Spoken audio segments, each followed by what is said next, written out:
আজকে আমরা এসেছি বাংলাদেশের তিনবারের প্রধানমন্ত্রী, স্বাধীনতার মহান ঘোষক শহীদ প্রেসিডেন্ট জিয়াউর রহমানের স্ত্রী এবং সাবেক সফল রাষ্ট্রনায়ক শহীদ প্রেসিডেন্ট জিয়াউর রহমানের সহধর্মিণী এবং সাবেক তিনবারের প্রধানমন্ত্রী এরশাদ বিরোধী আন্দোলনের গণতান্ত্রিকভাবে যিনি আন্দোলন সংগ্রাম করে আপসহীন নেত্রীর খ্যাত অর্জন করেছেন এবং দেশে যখন তিনি স্বৈরাচার বিরোধী আন্দোলনে সমস্ত সরকারি আগ্রাসনের বিরুদ্ধে তিনি মাথা নত না করে তিনি স্বমহিমায় তার ব্যক্তিত্ব নিয়ে তার দলের নেতা কর্মীদেরকে নিয়ে তিনি আন্দোলন সংগ্রাম চালিয়ে গিয়ে সেই 1990 সালে গণ-অভ্যুত্থানের মধ্য দিয়ে স্বৈরাচার এরশাদকে পতন করে একটা রাষ্ট্রপতি শাহাবুদ্দিনের নেতৃত্বে একটা তত্ত্বাবধায়ক সরকার অনুষ্ঠিত হয়েছিল।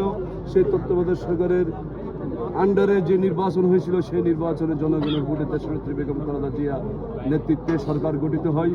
তিনি নারী শিশু থেকে শুরু করে বাংলাদেশের মুক্তিযুদ্ধ মন্ত্রণালয় থেকে শুরু করে বাংলাদেশের মন্ত্রণালয়গুলো থেকে শুরু করে বাংলাদেশের গ্রামে গঞ্জে রাস্তাঘাট কালভার্ট সব কিছু শিক্ষা চিকিৎসার উন্নয়নের একটা রূপরেখা তৈরি করেছেন, ধারাবাহিকভাবে উন্নয়ন করে গিয়েছিলেন।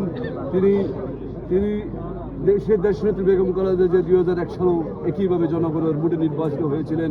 কিন্তু মহানিরাপদের সরকার দেশনেত্রী বেগম খালেদা জিয়ার উন্নয়ন এবং পরিকল্পনাকে স্তব্ধ করতে গিয়ে দেশি বিদেশি ষড়যন্ত্রকারীরা তাকে রুখে দিতে গিয়ে 1000 সরকার প্রতিষ্ঠা করেন।